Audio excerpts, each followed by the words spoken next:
Hey guys, welcome again. So in this video we are still talking about our loops, and there is something you can do in loops, and it's called continue and break statements. So when you use a continue statement, continue breaks out of the iteration, so it makes you skip a line of your statement or the code, then it jumps to the next one.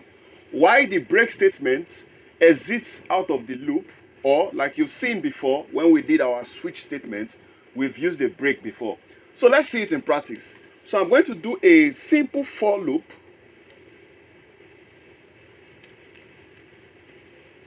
So let's make it 1. Then let's make our condition. Let's say as long as I is less than or equal to 20. Then let's increment I. And what do we want to do? Let's just print out the numbers, okay? Printf. So we are printing out an integer.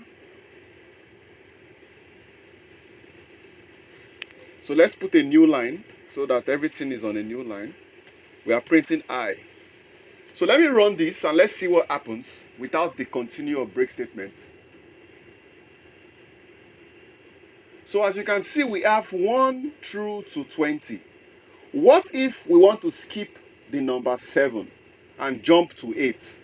How do we do that? Exactly, we use the continue statement, but we have to use the if statement to check when I is equal to 13, so that 13 or 7, sorry, so that we can continue. So let's jump out of 7. So we won't have 7 when we use continue. We'll say if I is equal to 7, what should happen? The loop should continue. Okay? And let's see it in action. We won't have 7. So let me clear the terminal so that it will be visible for us.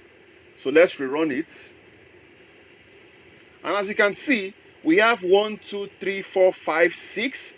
But when it got to 7, the loop jumped because of continue. We say if I is equal to 7, continue. So because of that, we don't have 7 anymore. It jumped to 8.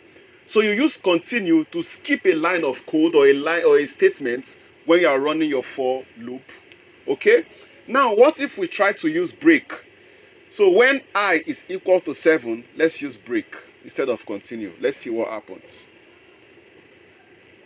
So let me clear the terminal again, or the output, and let's run this. So you can see what has happened. It counted to 6, but when it got to 7 and it encountered the break statement, it jumped out of the iteration. It jumped out of the for loop, and now we are back to not running any statement anymore. So that's the difference. The continue skips a line of a code or a statement, while the break exits the loop entirely. So guys, I'll see you in the next video. Thank you.